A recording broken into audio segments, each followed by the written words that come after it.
After 3 weeks of gorging ourselves with Greek food and Turkish cigarettes, we decide to give our circulatory systems a break and head to Albania, best known for its Greek food and Turkish cigarettes. Alright, here we are in Tirana.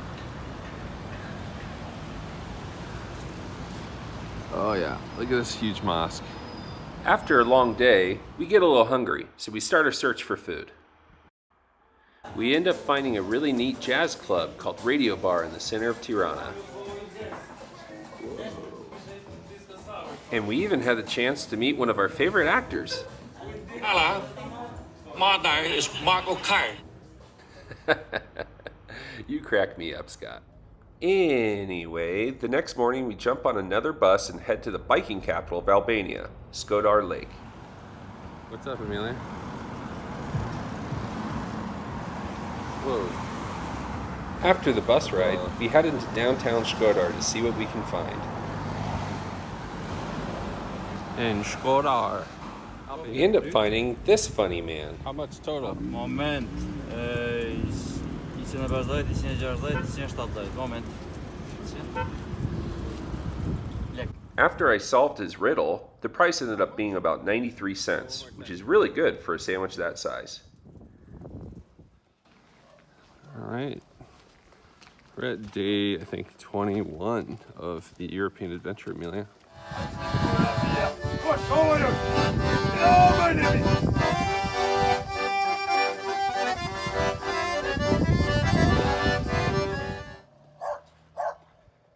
Okay, it's time for our first quick travel tip. The dogs in Albania will rip out your throat and play in your blood if you give them the chance, so it's always best to keep distance. So mean. After we ate, we decided to hike up to the Razafa Castle that sits above modern-day Skodar.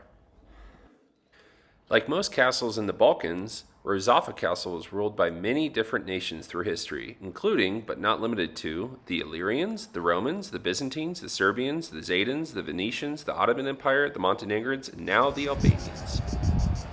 It's true, I should know.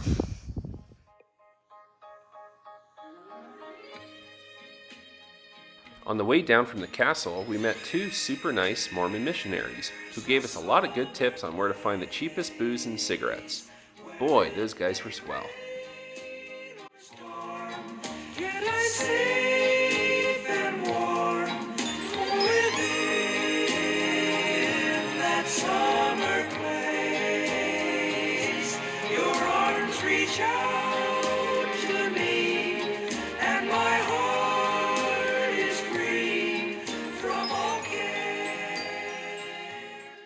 After a bad case of the Sunday scaries, we decide to take a break from drinking and smoking with our new friends and start a search for bikes. It looks like it fits you pretty well. It's a little tall, but it's. You want me to grab your backpack? No. Okay. That's how I got all my stuff in it. All right, Amelia's new bike. Do you need the power bank? No, you're good. All right, babe, be safe. Local. You look like a local already. And Amelia should meet us at the other bike store where my bike's at. Sweet. TM. After a long search, I finally found the only bike in Skodar that would fit me. Unfortunately, the seller decided to go to the beach at the same exact time we agreed to meet. So I met with his father instead. We mostly discussed how his son often hurts those closest to him by breaking promises, and that my hurt feelings were totally valid and reasonable given the circumstance. After bonding over our mutual disappointment in his son, he ended up being a vicious salesman, and I paid way more than I should have for this bike. Okay, we are all ready to go. Amelia's got her bag all packed up. Got her paneras in the back there. My bike's ready to go now. It says it's a Guderit, which is a German bike. I'm not sure if it's actually one. I think it is, though. It looks legit. This is our voluptuous full selves. You'll get to see our 100% hard body touring bike selves in about 2 weeks. That was later determined to be a lie. The first leg of the trip will take us from Skodar Lake to Kotor, Montenegro, which is about 67 miles with a few thousand feet of elevation gain. We're feasting before we ride. Right. On our way to Montenegro. We made it across the border relatively quickly, but we still had about 10 miles of mountainous terrain to get to our destination for the night. Didn't even touch or look at our passports. So if you ever want to smuggle drugs in the Balkans, apparently Albania, the Montenegrin border is the place to do it. Of course. We've been riding for about 2 hours. It's about 100 degrees out here already. Yeah. It's about 100 degrees out here already. And me and Amelia luckily found a spring. We have plenty of water, but we found a spring, so we were able to pour a lot of water on ourselves to really cool down. Beautiful Montenegro. After a few hours of climbing in the mountains, we finally start our descent into Bar Montenegro. Yeah. Very pretty.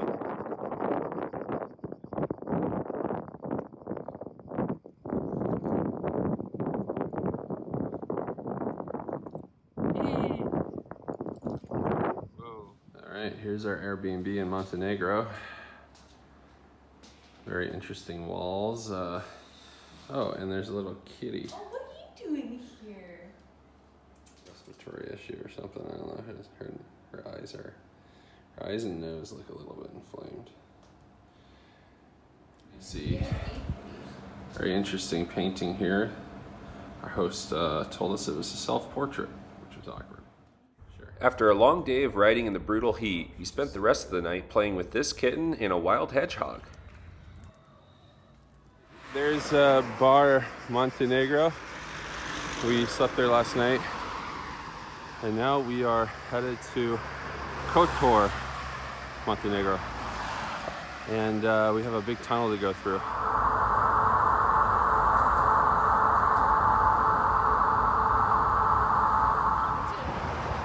Yeah, it's not a hill, it's a mountain, that's sure. That's for sure. Oh my God. Oh my goodness. We just did a wild climb.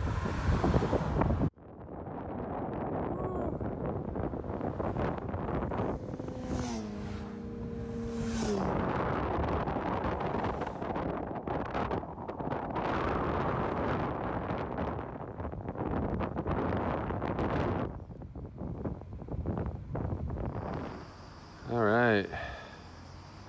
Still cycling. Still cycling up these mountains. I wish I could go and swim out to that rock, but it is way too far downhill and I do not want to climb back up this. All right, bye. This is Sveti Stefan. It served as a fortified Venetian village and was once the capital of a Venetian state over a dozen years ago. Oh my God almighty. We are nearly deceased. We've drinking probably, I swear to God, we've probably drinking 6 of those each. Inside. I'm just taking my bath. Don't worry, I'll be dry in about 5 minutes. The bikes are holding up really well. It's never the bikes that have issues, it's always the riders, of course. The ride into Kotor truly fucking sucked, but we finally made it and our first big test was completed. After some food, rest, and water, we decided to take in some of these incredible sights.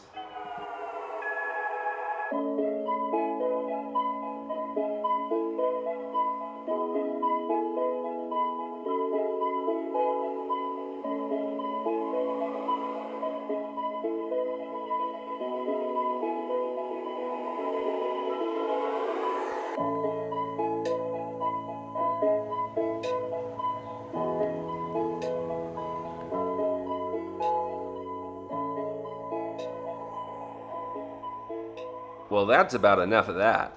So we wake up the next day, pack up, and start heading towards our next destination, Dubrovnik, Croatia. Sorry. Luckily for us, the ride out of Kotor is mostly flat and follows the contours of the bay the entire way. And this is why we wanted to come to Montenegro, specifically Kotor.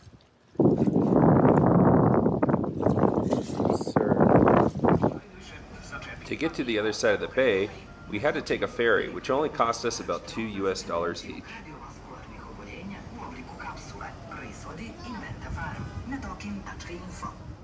The ferry took about 10 minutes, but saved us about 2.5 hours of biking.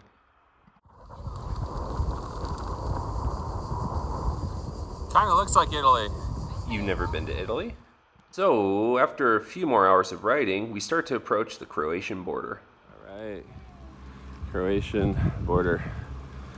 Hopefully they just let us through, like the Montenegrins did. We'll see. And just like that, we cross into Croatia. Boy, am I thankful the guards didn't find the 6.3 pounds of hash we were smuggling for our Mormon friends. Croatia. It's nice and cool in Croatia. I like it. It's rainy. These raindrops are really fat. They keep slapping me in the face like a fat dick. Any hooser whatser. After a few hours of riding in Croatia, we decided to stop and grab a little bite to eat. And here's a herd of goats. After we fuel up, we start our final push to Dubrovnik, which actually leads us into an unexpected trail. Oh my God, we just found an actual godsend here. It's hard to explain, but we've been going up and down these coastal mountains in Croatia, and the very last 4 kilometers to get into Croatia is just absolutely straight up. Despite what Google and that other shitty app I use, Komoot, tell me, they said there's 0 fucking mountains here. There are insane mountains here. That was cool. That's cool. It just keeps doing it. I'm gonna get off because it's like there's so much energy coming back into the line. Wow, our own little dedicated bike path in Croatia. Look at that. Holy shit. Look at that. So we are 4 kilometers from Dubrovnik, according to Google. Yeah, so far, so good. I see it too. Ow. It's kind of hard to ride with one hand. I see it, thanks. Phew! Come along, little doggy, yippee-yi-you. All joking aside, this little detour path was truly a godsend. It wasn't marked on any maps and saved us at least 1.5 hours of climbing. Instead, we enjoyed a scenic ride with no cars and incredible views. Oh, stop. Oh, dang. I mean, this is like Big Sur, but on steroids. Sorry, Big Sur, but this is a lot prettier. What are you doing, kitty? Oh my God. Casterly Rock.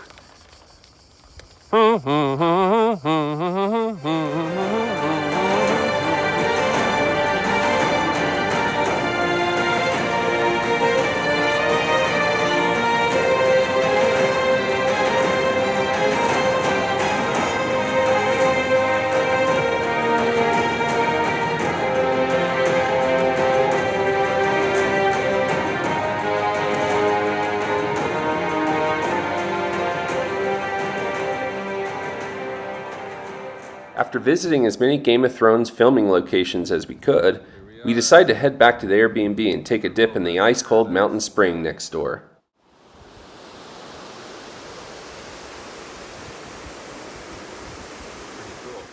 As we recharge and reflect on the incredible week, we can't help but to ponder the journey north to Bosnia and ask ourselves some hard-hitting questions like, what does Bosnia look like?